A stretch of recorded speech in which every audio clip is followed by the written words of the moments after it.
It's March 27th, about 2:30 in the afternoon. It's 67 degrees today. Nice warm day to take a peek at this hive.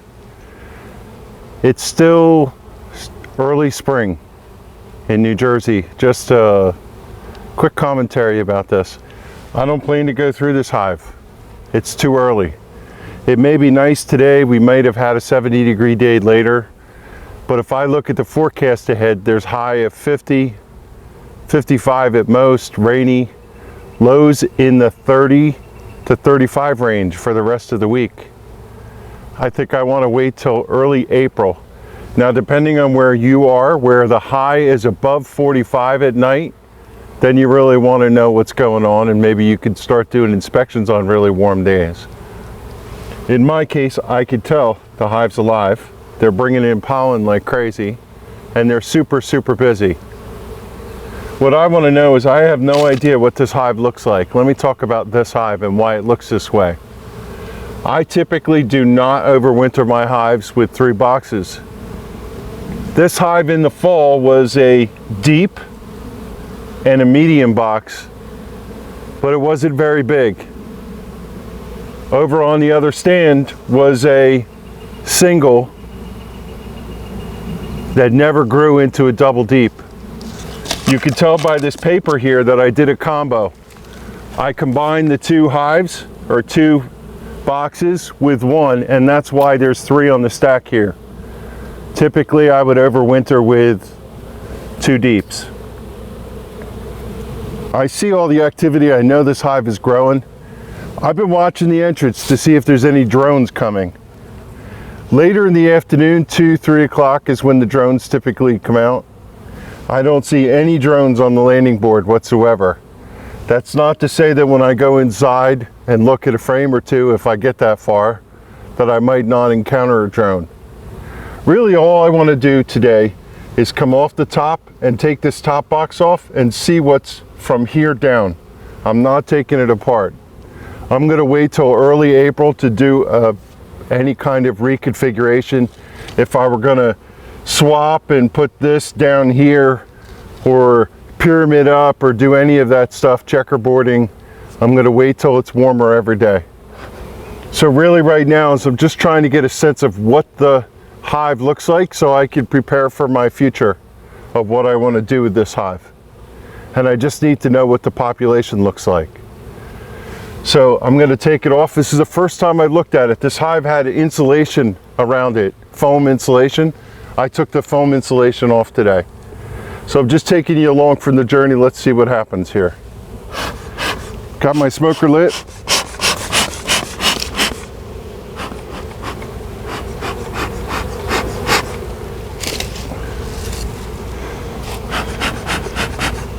Just give him a minute. I'm going to step off camera to get my bench. I'll be right back.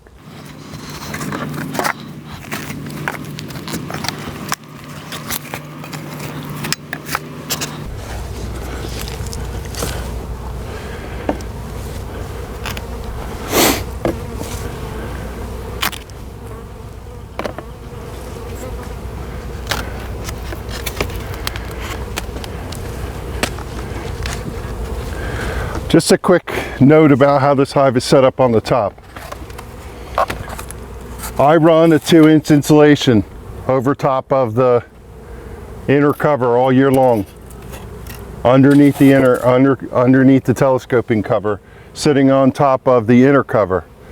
There's an inner cover on here, and then there's this green bar. This is an emery shim. It's just a 3/4 inch square shim all the way around. I have food on this hive, and I don't know how they're doing, if they ate it all. But that's what this shim is for. It was put there to give space for the food. So just gonna give a quick few puffs and see if they ate everything. My guess is they probably ate it all.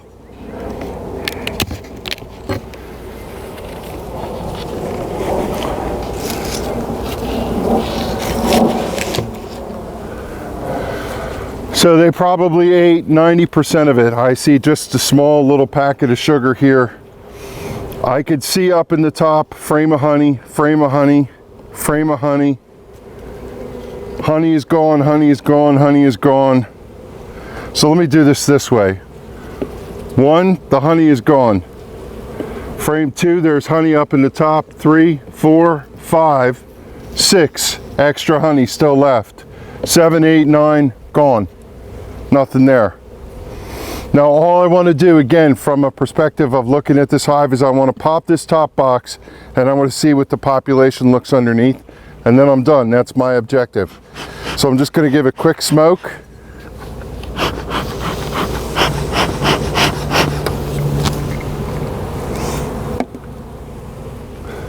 And pop the box. And all I need to do is pull the box back to me just a little bit and just peek.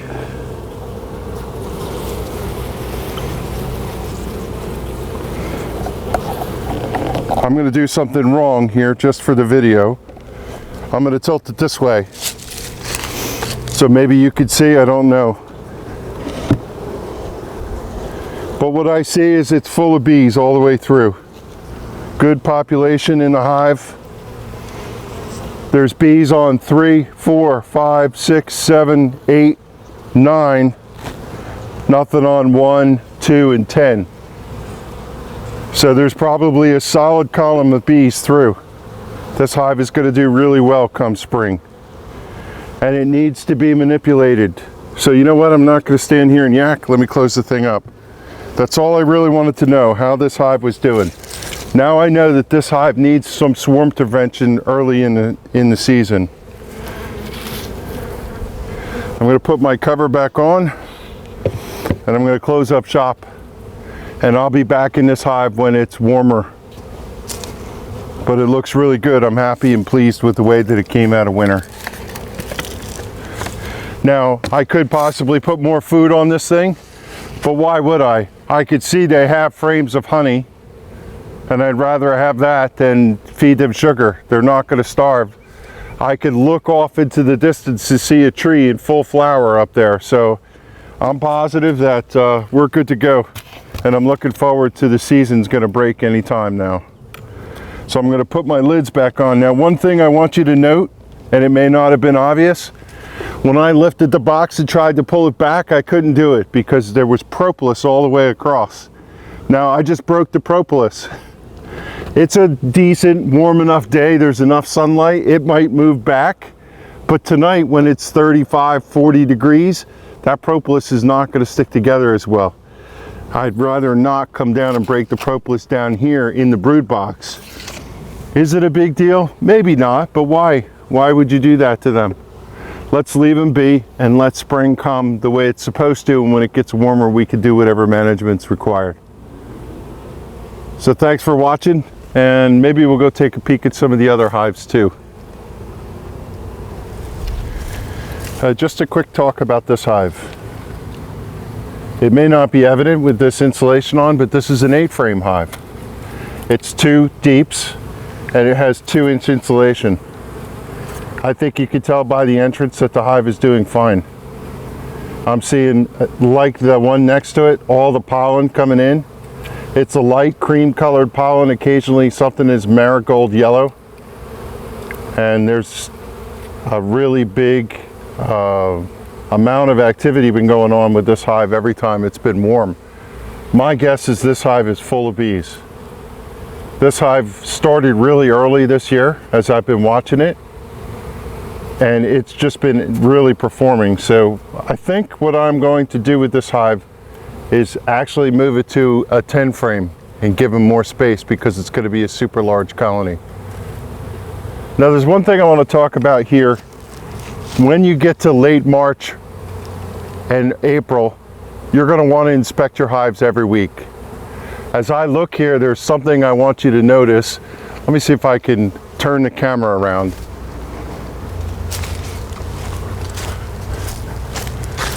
So this may not be evident, but then again, maybe it is. All these bees that are flying around in here in circles, in front of the hive here, they're orienting. This is typical. If you come out to your hive in the afternoon and you see a lot of bees flying out at the entrance, they're not swarming away, they're orienting. New bees come out of the hive every day onto the landing board, and they come out and they fly and look at the sun, they look at the hive, they look at the sun, they look at the hive. They look at the landmarks. This is how they know they're home. So when you come out and you see tons and tons of bees in the afternoon, when the sun is right on the hive, don't be concerned that they're swarming. Chances are they're probably just orienting. Swarm season in New Jersey is April 15th start. Now that's not to say where you are, you might get swarming a little bit earlier, maybe even up to April 1st. But traditionally the swarm reports that we received from beekeepers in New Jersey after monitoring a couple of years is April 15th. Now this year it's been a warm winter, and it is possible that we could be maybe a week early, which is not too far from now. But right now what I want to demonstrate is, and I think I probably messed things up because I'm standing here, but the bees are flying circles right here. They're orienting to the hive. I want to show a contrast in hives. This hive is 2 deeps, and coming out of winter it's a smaller cluster.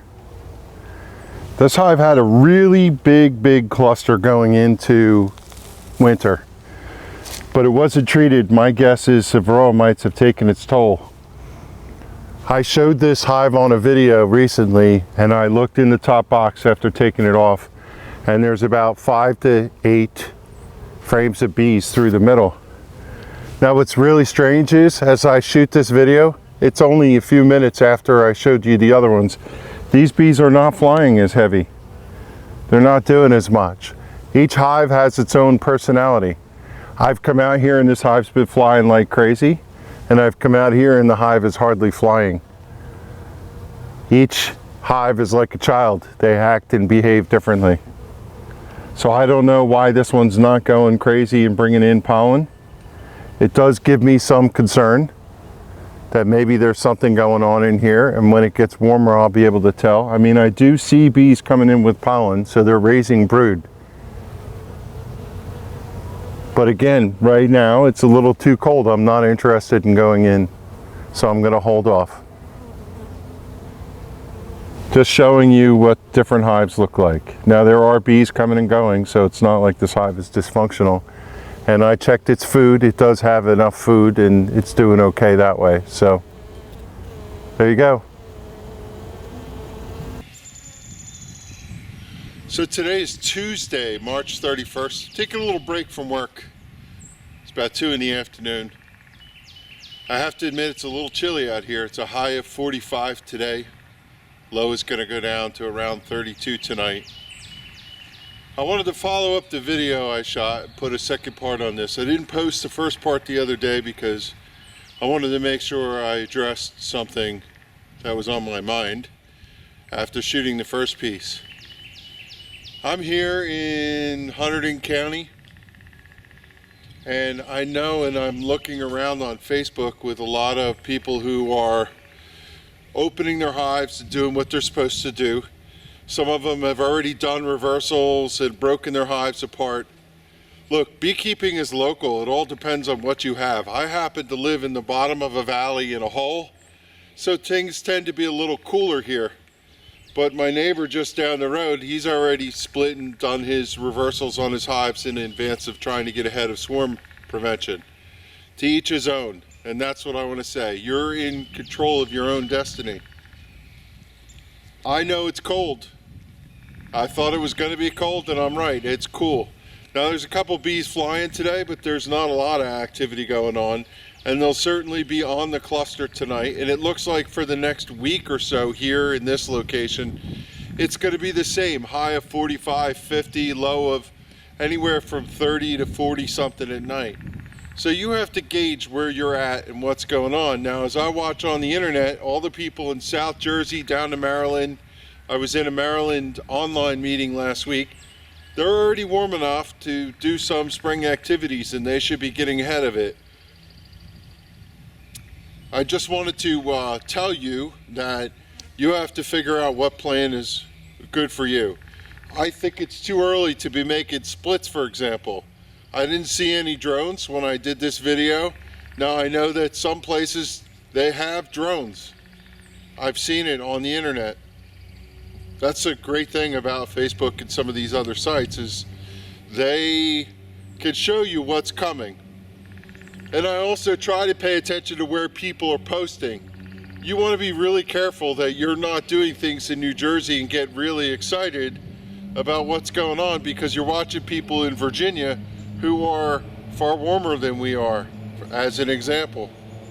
So, the second part of this video, it's to say it's still cool. I personally am not going in these hives. I probably won't be in there till the end of maybe next week, weekend after, we'll see. I want to see the low temperature be higher than 45, and I like it to be 50. And that usually means the first or second week. You can do as you see fit.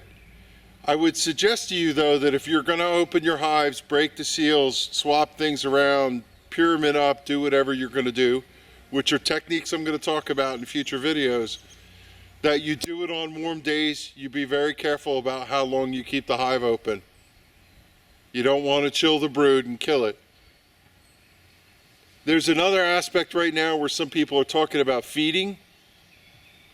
If you're going to feed your bees, you're going to make the brood chamber expand. A lot of new bees.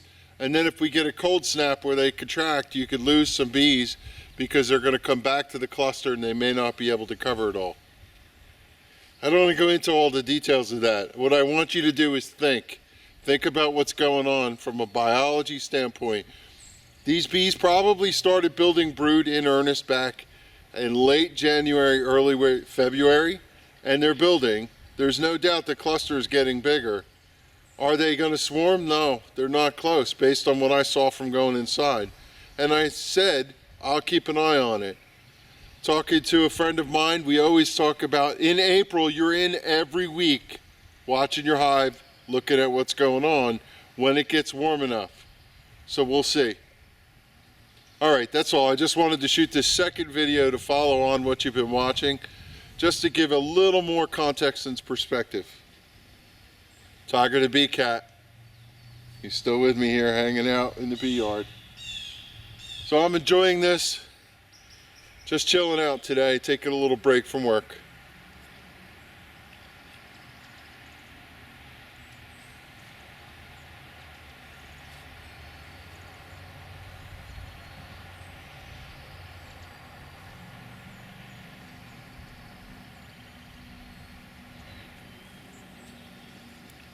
Hey, buddy. Come here. Hello. How are you? Hmm? You're a good boy. Hmm?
Okay, back to work.